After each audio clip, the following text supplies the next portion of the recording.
TS9 Telugu news. తనని సర్పంచ్ గా గెలిపిస్తే పోతారం గ్రామాన్ని అభివృద్ధి పథంలో నడిపిస్తానని సర్పంచ్ అభ్యర్థి బోయిని కనకతార ఎల్లయ్య అన్నారు. ఇంటింటి ప్రచారంలో భాగంగా కనకతార మాట్లాడుతూ ప్రస్తుతం రాష్ట్రంలో కాంగ్రెస్ పార్టీ అధికారంలో ఉంది. స్థానిక మంత్రి పొన్నం ప్రభాకర్ అన్న ఆధ్వర్యంలో గ్రామం తొందరగా అభివృద్ధి చెందుతుందన్నారు. తాను గత 20 సంవత్సరాల నుండి మహిళా సంఘాలపై సీఏగా పనిచేశాను. నేను నిత్యం ప్రజల మధ్య ఉంటూ ఒక మహిళగా గ్రామంలో ప్రతి వాడవాడకి ఉన్న సమస్యలు తెలుసుకున్నాను. పోతారం గ్రామ ప్రజలు తనని ఉంగరం గుర్తుపై ఓటు వేసి సర్పంచ్ గా గెలిపించి అభివృద్ధిలో భాగస్వాములు కావాలన్నారు. తాను సర్పంచ్ గా గెలిచిన వెంటనే గ్రామంలో బొడ్రాయి నిర్మాణం, సీసీ రోడ్ల నిర్మాణం, మురికి కాలువల నిర్మాణం, పారిశుద్ధ్య పనులు ఎప్పటికప్పుడు నిర్వహించడం, గ్రామంలోని అన్ని కుల సంఘాలకి కమ్యూనిటీ హాళ్ల నిర్మాణం చేయిస్తానని అన్నారు. పోతారం గ్రామంలో వడ్డెర కాలనీకి వెళ్లేదారికి రోడ్డు నిర్మాణం, బ్రిడ్జ్ నిర్మాణ పనులు, వీధి దీపాల నిర్వహణ మంత్రి పొన్నం ప్రభాకర్ అన్న ఆధ్వర్యంలో చేయిస్తానన్నారు. పోతారం గ్రామ ప్రజలందరూ తనని ఆశీర్వదించి తమ అమూల్యమైన ఓటును ఉంగరం గుర్తుపై వేసి అత్యధిక మెజార్టీతో గెలిపించి గ్రామ అభివృద్ధికి పాటుపడాలని బోయిని కనకతార కోరారు. నా గ్రామ ప్రజలందరికీ నమస్కారము. నేను గత 2005లో నేను ఒక మహిళా సంఘాలకి సీఏగా చేసిన.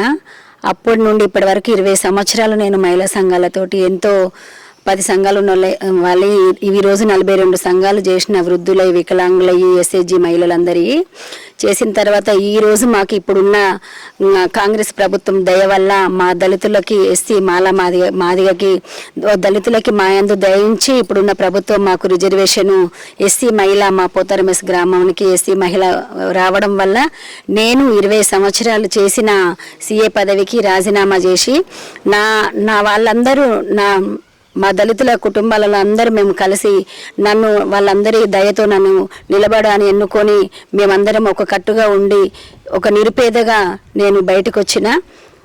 మాకు వచ్చిన అవకాశాన్ని వినియోగించుకోవడానికి, ఎందుకంటే విలేజ్లో నేను సీఏగా ఉన్నప్పుడు ఇప్పుడున్న ప్రభుత్వం ఎంతో మాకు సహకరించింది మహిళలను.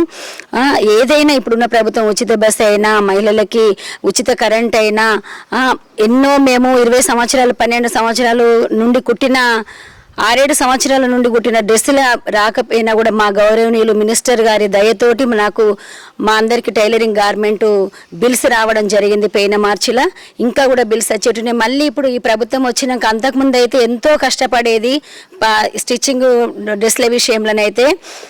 ఇప్పుడున్న ప్రభుత్వం మా మహిళలకి ఎంతో ఉపాధిని ఇచ్చింది అందరికీ.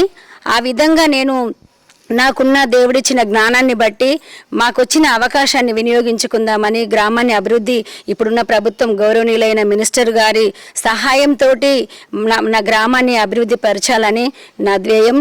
అందుకే మా గ్రామ ప్రజలందరి దయతోటి, వాళ్ళ ఆశీర్వాదాలతోటి నేను ఉన్న ప్రభుత్వం దయతోటి, మా మినిస్టర్ గారి ఆశీస్సులతోటి నేను సర్పంచ్ అభ్యర్థిగా, నా గ్రామ ప్రజలందరి ఆశీర్వాదాలతోటి నేను సర్పంచ్ అభ్యర్థిగా నాకు వచ్చిన ఉంగరం గుర్తు పై అమ్మవారి అందరి అమూల్యమైన ఓటు వేసి నన్ను గెలిపిస్తే నేను నా గ్రామంని, ముఖ్యంగా నా గ్రామంలో బొడ్రాయి పండుగ, నా గ్రామంలో పెద్దల సహాయంతో నేను బొడ్రాయిని నిర్మించి ఊరందరం పండుగ చేసుకుందామని నేను మా పెద్దలందరికీ మనవి చేస్తున్నాను.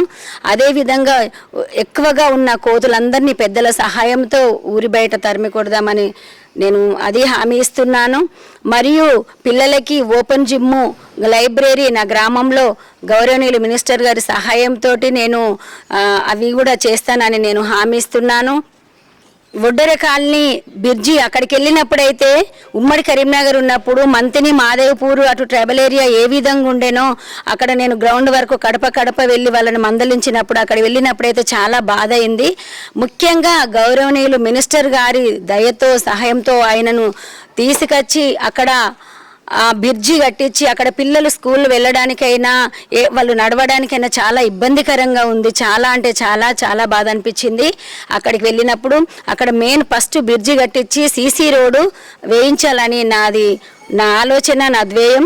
గౌరవనీయులు మినిస్టర్ గారి సహాయంతో మరియు ఇంకా మిగిలిన సీసీ రోడ్లు నా గ్రామంలో ఎక్కడ ఏ గల్లీకి ఏ వాడకు సీసీ రోడ్లు మిగిలి ఉన్నాయో అవన్నీ నా గ్రామంలో చక్కగా సీసీ రోడ్లు వేసి నా గ్రామాన్ని నందనవనంగా చక్కదిద్దుతానని ధ్యేయం, నా ఆలోచన.